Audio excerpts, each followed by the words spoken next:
Hello there friends, CS News Live here. In today's episode, massive roster changes in Falcons and speculations on who will join the new team, Faceit 2.0 announcement, plus plenty of other exciting news from the world of CS2, and in the end a recap of the first days of the Aurora's Group B. So without further ado, let's get straight to it. And we shall kick off today's episode with a statement from KRL. The French streamer and insider is urging Valve to keep the major qualification system in the current Aurora format. According to KRL, this format is what provides us, the viewers, unparalleled emotions. The intensity and pressure on the players create unforgettable moments, and the most sensational matches happen during Auroras. In case you didn't know, there will be no Auroras in 2025 and further. The organizers will send invites for the major according to Valve's rankings. Guys, what do you think about this change? Are the Auroras necessary, or the new system will be better? Share your thoughts in the comments below. In our last video, by the way, we discussed of KRL's recent tweet suggesting that Apex might leave Vitality, which sparked heated debates on Twitter and some playful trolling between teams. And here's an interesting twist: if Apex does leave Vitality and they decide to sign another Israeli player, the team could potentially compete in the Asian qualifiers, similar to what Drillas did. This would be a huge problem for the Asian scene. But, well, this scenario seems unlikely, as Spinks is reportedly the one set to leave the roster as well. By the way, we're also sharing tons of exciting content on our Twitter, so don't forget to follow the link in the description and follow us there. Thanks! And my guys, let's now talk about the biggest news of recent days, as it revolves around Falcons. Following their major failure, the organization decided to make drastic changes to their roster. 4 players at once were kicked from the team: Simple, Madden, Dupree, and Snappy. According to the official statement, Falcons will not be extending Alexander's loan, while the other 3 players have been benched. This leaves only Magisk and Zonic as a coach on the active roster. Speculation is now running wild about who will join Falcons next. Most believe that the first addition to the new roster will be Niko. Insider also report that Monesy is expected to join him. Additionally, KRL previously mentioned that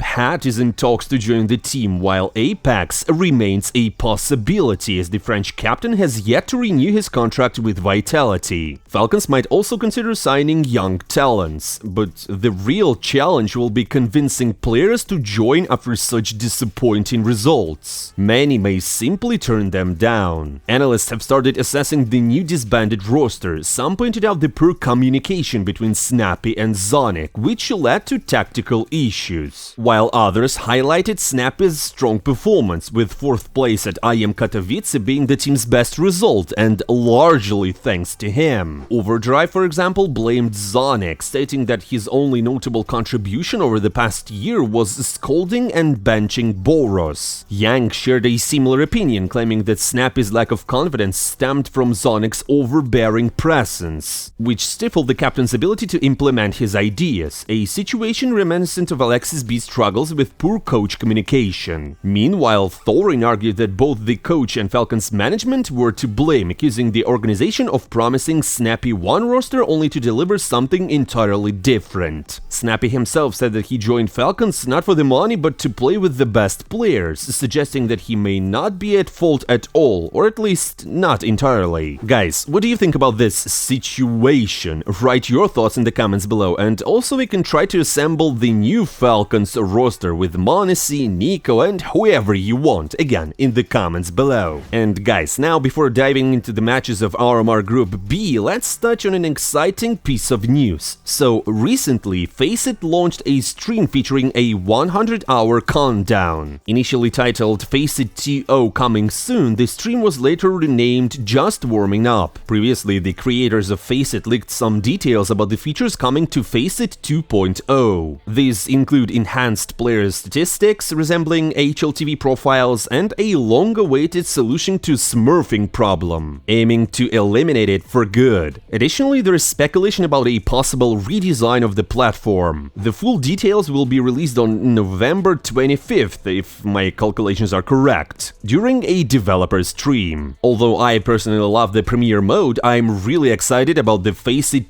2-0. And now, my friends, let's go with the Group B of the RMRs before the Shanghai Major. We've got a lot to talk about because there's a lot of surprises. And let's start with the opening match, Spirit versus Bait. And calling the Dragons the favorites of the match would be an understatement. It was to be decided on Dust 2, with Spirit starting on CT. And it quickly became clear that Bait was struggling. In the early rounds, Donk single-handedly shut down the B-side push, capitalizing on a mistake by NPL, who failed to eliminate the Spirit player despite having an advantageous position. The next round saw Zontex clutch a 1v2, pushing Bait further into a tough spot. It wasn't until 8-0 that Bait managed to secure their first round. And even then, Magix came dangerously close to clutching and denying. Unfortunately and obviously, Bait lost on T-side. After losing the pistol round, their hopes of a comeback were dashed. Well done, Spirit, and I think nobody doubted them. Meanwhile, we had another clash, G2 versus Ninja in Pyjamas. The teams faced off on Nuke, and just like the previous match, NIP,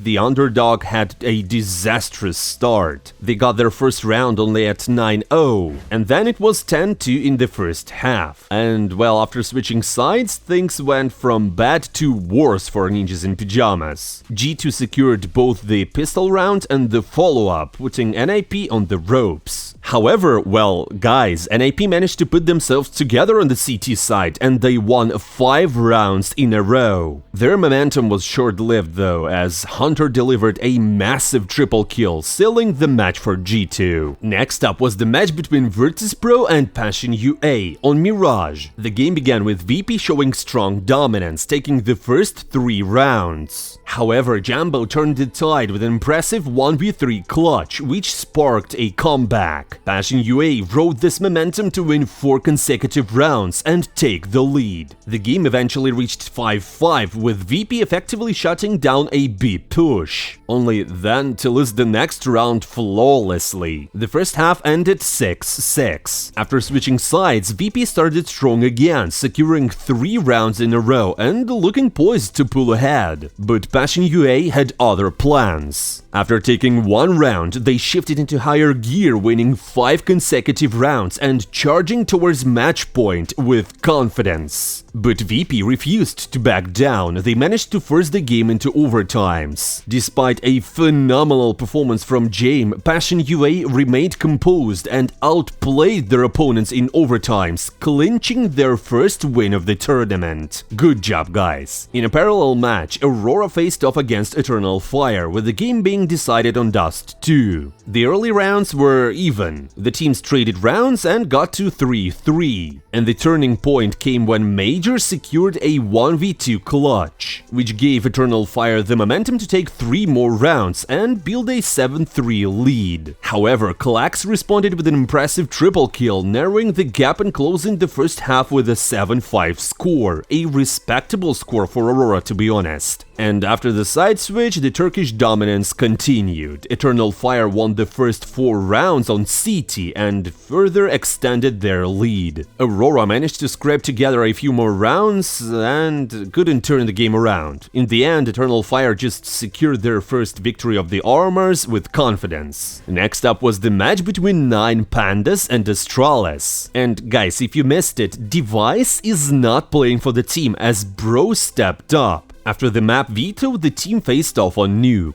The map started with the captain's clutch from Cadian, who won a 1v2. This momentum helped them to take 2 more rounds. However, once 9 Pandas had enough money for a full buy, they started dominating, securing 6 consecutive rounds. Towards the end of the half, Astralis regained their footing, winning 3 more rounds to even the score. After the side switch, 9 Pandas began confidently, taking 4 rounds in a row to push the score to 10-6. That's when the problems began, as Yabi stormed into the side, securing a triple kill and breathing life back to Astralis. They followed up with more rounds and closed closed the gap to 9-10. But things quickly spiraled out of control for Astralis as 9 Pandas won an Niko round and then shut down the Danes, securing a decisive victory against Astralis' roster issues. Meanwhile, we had a battle between Parivision and Heroic. The teams clashed on Ancient, and the early game favored Heroic, who took a comfortable 4-0 lead. However, the tide began to shift when the former Spirit player Faceit stepped up with a triple kill, securing Parivision's second round. Heroic responded by taking 2 more rounds, forcing Parivision to save and rebuild their economy. After stabilizing, Parivision managed to win 4 rounds, narrowing the gap. The second half pistol round started strong for Parivision, with Kickert delivering a triple kill with dual Berettas. But unfortunately, it wasn't enough to maintain momentum as Heroic answered back with 5 consecutive rounds. Although Parivision grabbed another 4 rounds thanks to another triple kill from Kickert, Heroic quickly closed out the map by winning the final 2 rounds, securing a confident first victory at the tournament. Next up was the matchup between BIG and Sashi, with the teams battling out on Anubis. The Germans started on the T side, but the early game belonged to Sashi, who secured 4 consecutive rounds. Although BIG managed to grab 1, Quez responded immediately with a stunning quadro kill. What a beauty. By the middle of the half, BIG began to recover, taking 3 rounds, but the half still ended in Sashi's favor, 7-5. After switching sides, BIG mounted an impressive comeback, winning 6 rounds in a row, with Syrson single-handedly locking down mid and delivering a quadro. Sashi managed to scrape together 2 more rounds, but it wasn't enough. BIG secured their win. The final match of the first day featured TSM and 3D Max, with the teams playing on Vertigo. The French team started on the CT side and held their ground well. After TSM secured the first 3 rounds, 3D Max responded with a strong streak, taking nearly 6 consecutive rounds. However, towards the end of the first half, TSM managed to recover and take 2 more, ending the half in a tie. After the side switch, the French won both the pistol and the force, and then dropped the next 3. Once they rebuilt their economy, 3D Max regained their momentum, securing 4 consecutive rounds and reached the map point. TSM fought back briefly, but it wasn't enough, and 3D Max closed out the game to claim their first win of the tournament. Congrats! As the first matches concluded, clear leaders and underperformance began to emerge. However, the outcomes of the initial games are not as significant as those of the second matches, so guys, without further ado, let's dive into them right now. And my friends, the first and arguably the most exciting match of the second round was Spirit vs Passion UA. The teams settled on Anubis and the game began. Spirit started strong, comfortably taking the first 2 rounds. However, Zero Fix turned the tide with a clutch of 1v2. Although Spirit quickly regained momentum, winning 3 consecutive rounds and reaching 5-1. But Passion UA had answers. First, Jambo pulled off a flawless 1v2 clutch. This allowed his team to win 2 more rounds. At 5-3, Jambo struck again with a ninja defuse, securing yet another round for his team. The first half ended on a razor-thin 7-5 for Spirit, but after the side switch, Team Spirit faced serious challenges. Passion UA, powered by another clutch from Zero Fix, won 6 in a row, reaching the map point. However, Dunk and Shiro stepped up to save Spirit from an early defeat, clutching a crucial round together and helping their team to secure 2 more. In the final round, though, Aschilla delivered a stellar triple kill, sealing the victory for Passion UA. With this surprising and exciting win, they advanced to 2-0, while Spirit dropped to 1-1. Here's an interesting fact for you. Passion UA spent 9 months at a bootcamp before the major, guys. 9 months! Now that's what you call preparation. And they were playing lots of tournaments. So I guess deservedly. At the same time, we had Parivision versus Ninjas in Pyjamas on Anubis. The Swedes started on T side and had a strong opening, to be honest, securing multiple 3-round streaks. Here, Mistem stood out with a crucial 1v2, helping NIP to dominate the first half and win 9-3. It seemed like NIP were in full control and ready to close out the match, but Parivision had other plans. Determined to turn things around, they mounted an impressive comeback in the second half, winning nearly 7 in a row. In a pivotal moment, Artfrost clutched a 1v2, pushing the game into overtimes. However, once in the overtimes, NIP took complete control, sweeping the extra round 4-0 and securing the victory, so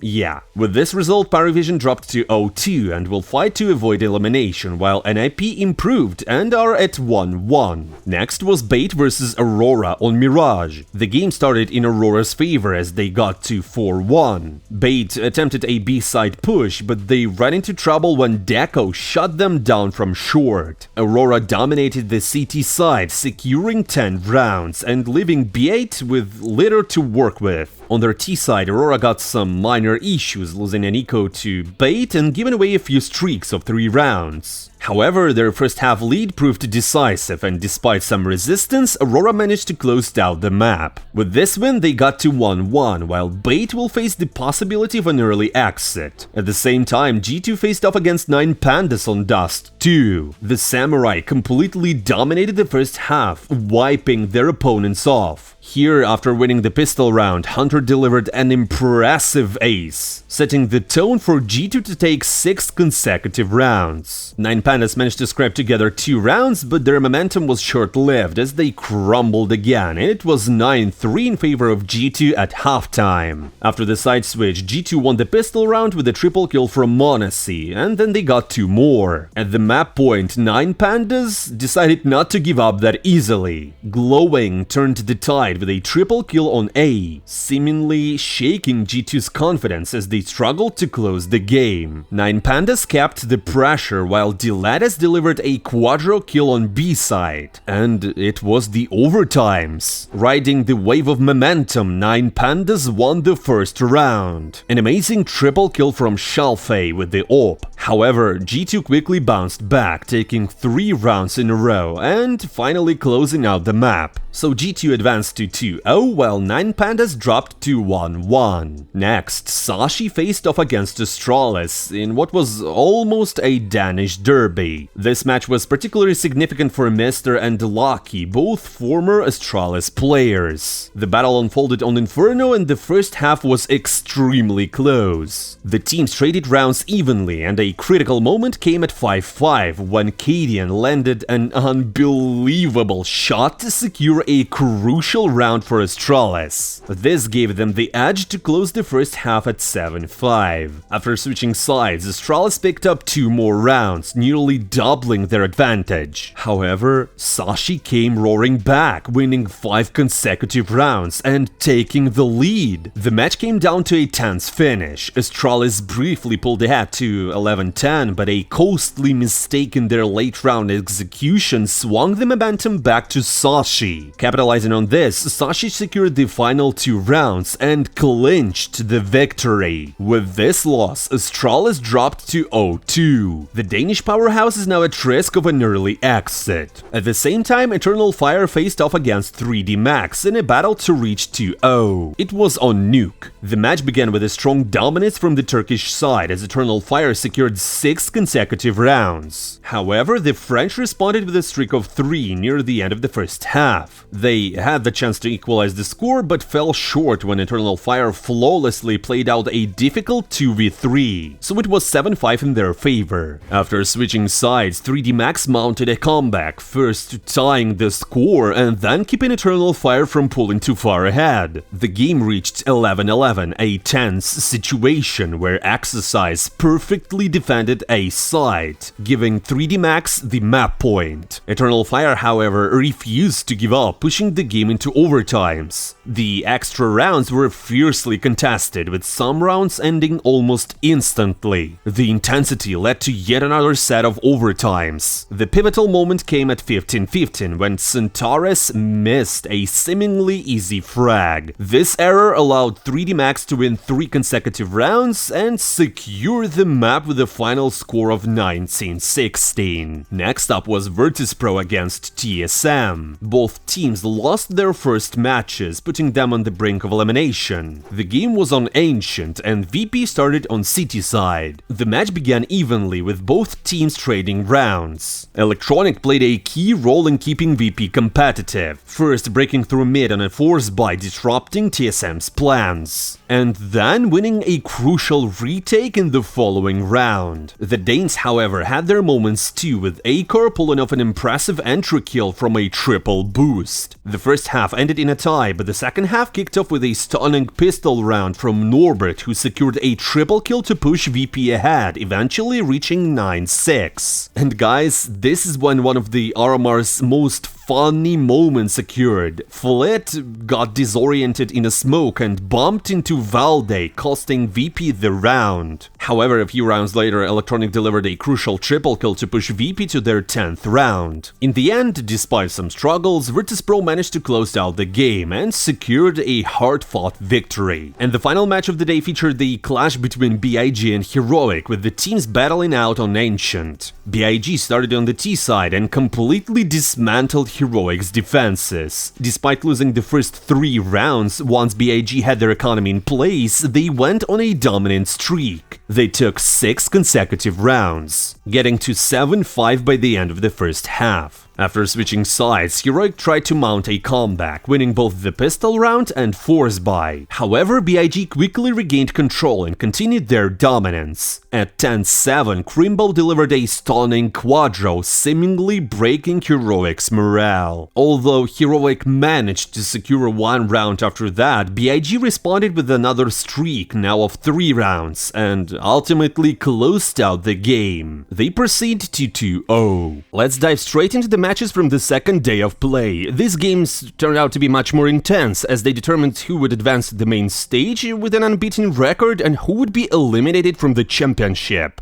The first matchup of the day was Virtus.Pro versus 9 Pandas, with both teams entering the game with a 1-1 record, the best of 1 clash, following the map veto unfolded on Ancient. The game began with 9 Pandas on T side, where they won both the pistol and the force buy. Their momentum continued in the first full buy round, as Diladas secured a triple kill, single-handedly opening the B side. However, VP quickly responded with their own full buy round, as James stepped up with a triple kill of his own, bringing the score back to even. But Diladas wasn't done yet, delivering another triple kill to remind everyone of his impact. Unfortunately for 9 Pandas, it wasn't enough. VP went on a streak of 5 consecutive rounds, with Electronic shining in the final round of the half. This led to a commanding halftime score with a 2-round lead for VP. Switching sides, 9 Pandas launched their comeback attempt, starting with a pistol round win. In their first full buy, they set up a perfect crossfire on B, securing another round. Their efforts paid off, as they managed to even the score, thanks in part to a key triple kill from Balance. To really utilize, so they're going to just walk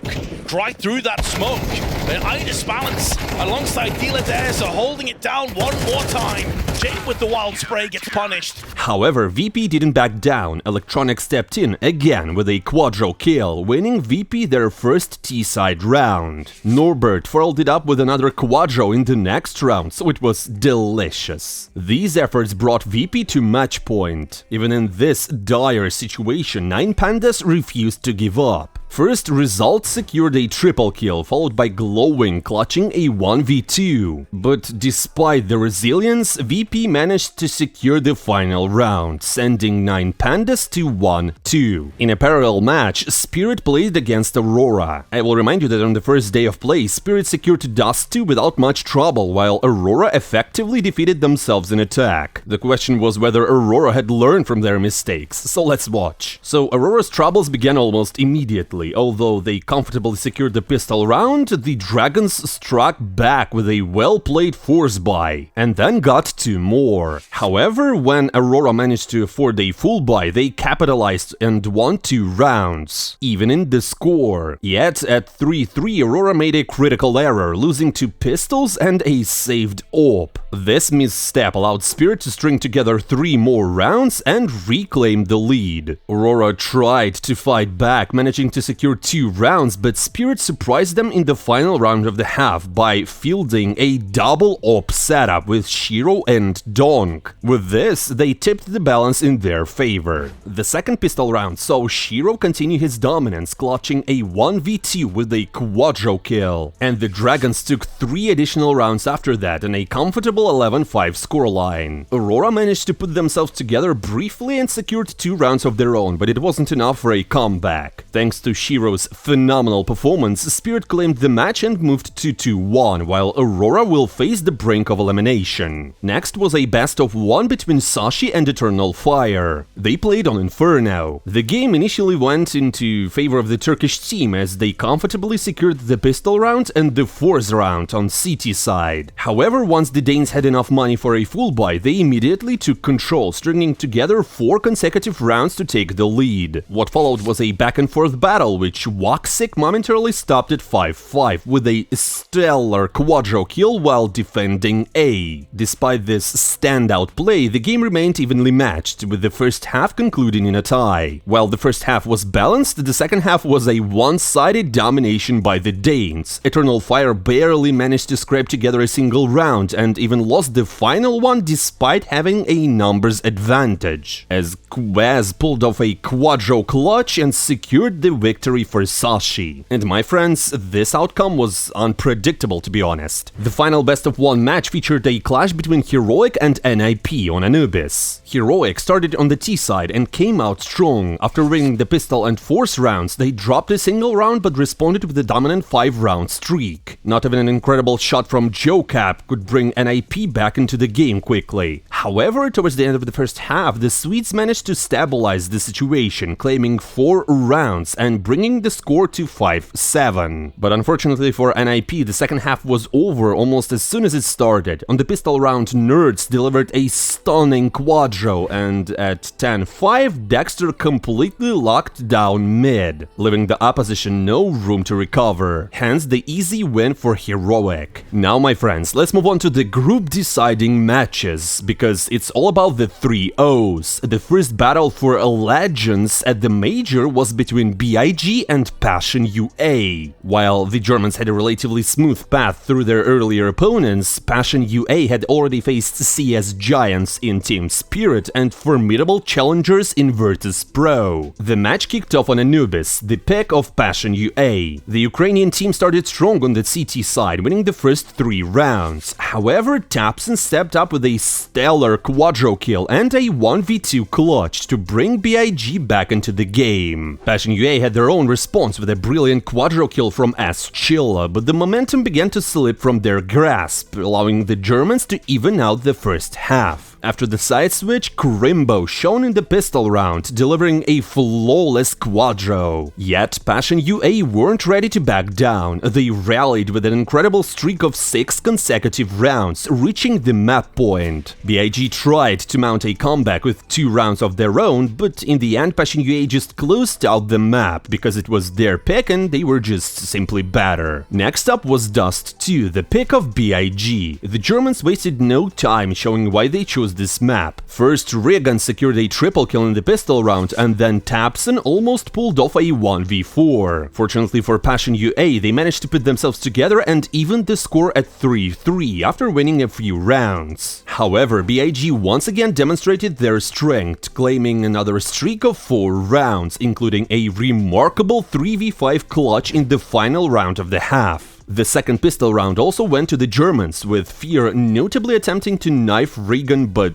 failing. This further solidified BIG's dominance on their map pick, and they ultimately closed it out with a commanding 13-5 score. The match was decided on the final map, Mirage, and it began disastrously for Passion UA. Their opponents, BIG, started strong, winning 6 consecutive rounds, including a challenging 3v5. However, it seemed like Passion UA had just a plan to drag the Germans turns into a false sense of security. ZeroFix stepped up with a stunning quadro kill, securing a crucial round for Passion UA. In the following round, they pulled off a 3v5 of their own, leveling the playing field. The first half ended in a tie, and after such a remarkable comeback, Passion UA had the momentum to push for the win. But, well, things didn't go as planned. BIG regained their footing, stringing together a 5-round streak and ultimately closing out the map. With this victory, BIG became the first team to qualify for the major from this group with a flawless 3-0. In a parallel match, TSM and Parivision faced off in a much higher stakes game, as the loser would be eliminated from the Auramars. Parivision got the first map pick and chose to start on Dust 2. After losing both the pistol and the follow-up, they quickly bounced back, demonstrating their strength with a streak of rounds. In one of those rounds, by the way, Artfrost pulled off an incredible 1v3, setting the tone for the team. Parivision didn't let up, continuing to dominate their opponents. At one point, Patsy recreated the legendary Kukli moment, but with an op, further demoralizing TSM. This momentum carried Parivision through their CT side, where they comfortably secured 8 rounds. After switching sides, Parivision's dominance continued, and they closed out their map pick with a convincing 13-5. The second map was Vertigo, chosen by TSM. The Danes started on the CT side and performed well, to be honest, despite the recent rebalance of the map. Xiphon stood out with an incredible spray down, taking out 4 Parivision players almost single-handedly. This strong performance led to TSM closing the first half with an 8-4 lead. The second half began with Parivision attempting to come back. They secured both the pistol round and the follow-up, but TSM struck back by winning 2 full buys. Once Parivision managed to stabilize their economy, they went on to win 3 consecutive rounds, narrowing the gap. The turning point came at 10-9, where Alpha nearly clutched a 1v3, but fell just short. Refusing to be eliminated, TSM rallied, closed out their map pick, and forced the match to the decider. And it was Ancient, and while Vertigo had been a close contest, the final map turned out to be far too easy for TSM. The Danes secured 8 rounds on the CT side and then finished off their opponents on T side, resulting with a dominant win. With this loss, Parivision became the first team of this group to be eliminated. The next match for a major spot featured G2 against 3D Max, and guys, this is an interesting one, to be honest. Let's see. As expected, the Samurai were the favorites. The first map was Anubis, picked by 3D Max, and it kicked off with an incredible start. Snacks won a stunning 1v3 in the pistol round. The French squad managed to secure their first round only at 5-0, but it didn't help them gain a foothold in the game. In the very next round, Melbs ended an A-side retake with a clean spray. At 7-3, Snacks stepped up once again, delivering a triple kill and securing another clutch. This led to a dominant first half for G2, finishing 9-3 in their favor. The second pistol round went to the French side, with Lucky pulling off an impressive quadro. However, G2 quickly regained control in the next round, with the Snacks once again winning another clutch, this time 1v2. From there, G2 maintained their dominance and closed out the map 13-5. The second map was Dust 2, picked by G2, but the early game favored 3D Max. The French team jumped to a 3-0 lead before Hunter secured a clutch 1v2, helping G2 to regain their footing. This clutch sparked a streak of 3 consecutive rounds for G2, but it wasn't enough to fully turn the tide. Towards the end of the first half, 3D Max secured 4 rounds in a row, despite Snacks pulling off another clutch. Oh my god. After the side switch, the French dominance continued. 3D Max claimed another 4 consecutive rounds, with Exercise leading the charge and bringing his team to map point. The final round turned out to be a cinematic masterpiece. 3D Max won an eco round, securing the victory on G2's map pick and forcing it to the decider. And the final map, Ancient, was set to determine the outcome, with the match as close as it gets.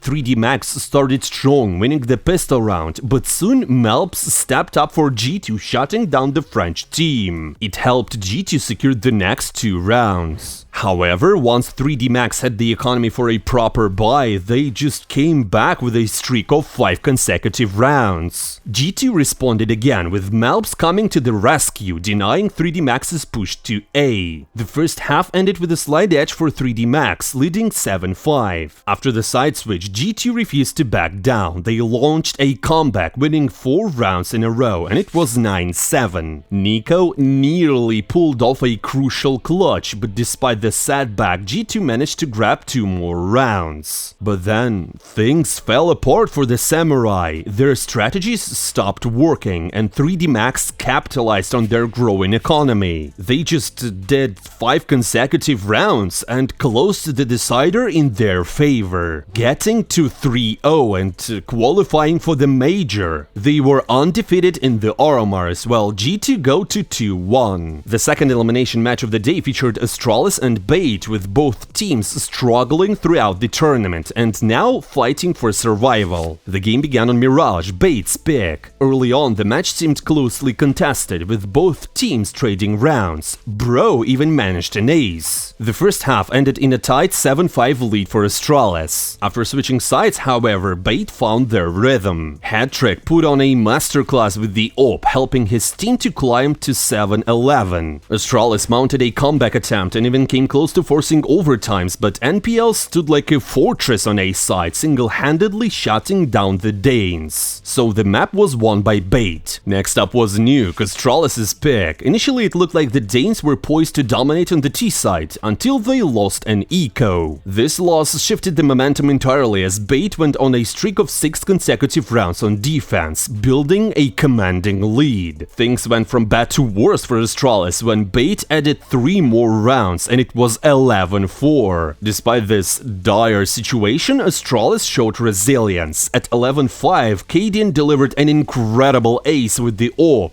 reigniting the team's fighting spirit. From that moment, Astralis didn't drop a single round, mounting an impressive comeback to force the match into the decider. So it was all about Ancient, and it seemed like Astralis would just crush Bait into pieces. They won the first half 10-2, and I think that was the moment where all the fans stopped believing in Bait. Still, the players decided to come back into the game, but it was a tough call. Bait first won the pistol in the 4th round, but then just gave away 1 round more. And here, Bait came back and got a series of 5 rounds, each closer than the previous one. But in the end, Astralis just put themselves together, won 2 rounds, and sent Bait home. But Astralis are still on the brink of elimination. But my guys, I have to stop you here because something really strange and even shocking happened. All of a sudden, Valve unexpectedly decided to change the rules of the RMRs. Now there will be no match for the 4th place, and the team placement in the RMRs will depend on their position in the Valve's ranking. For example, this meant that the match between Cloud9 and FaZe essentially became irrelevant, as it no longer had any impact on the standings. Similarly, Aurora would not be able to qualify for the major, as their ranking is too low and they can't progress to the main stage because of it. To understand why this change was made midway throughout the tournament, HLTV reached out to both Perfect World and Valve, but received no response. Some say that it wasn't PGL's or Perfect World's decision, it was purely made by Valve. Like, they just woke up and sent an email to Perfect World and PGL commanding what to do. Like, literally woke up, because it was in early morning in America. As a result of the new rules, both BIG and 3D Max will now be unable to qualify for the Legends stage due to their Valve ranking, while Passion UA, who defeated both Spirit and VP, might also miss the major because of their ranking. This decision has already sparked reactions from various teams. The Mongols playfully trolled Valve, asking if they were afraid of the underdogs, while BIG and 3D Max expressed frustration, unsure of what to do next. Analysts discussed this issue, stating that this rule had been in place for a while, but had somehow not been implemented until now, which they consider a mistake on Valve's part. Hooch even called the entire situation a circus. And that's all for today, my friends. Thank you for watching. Don't forget to hit the like button and follow our channel, and leave a comment below. I'm not saying goodbye for a long time. See you soon!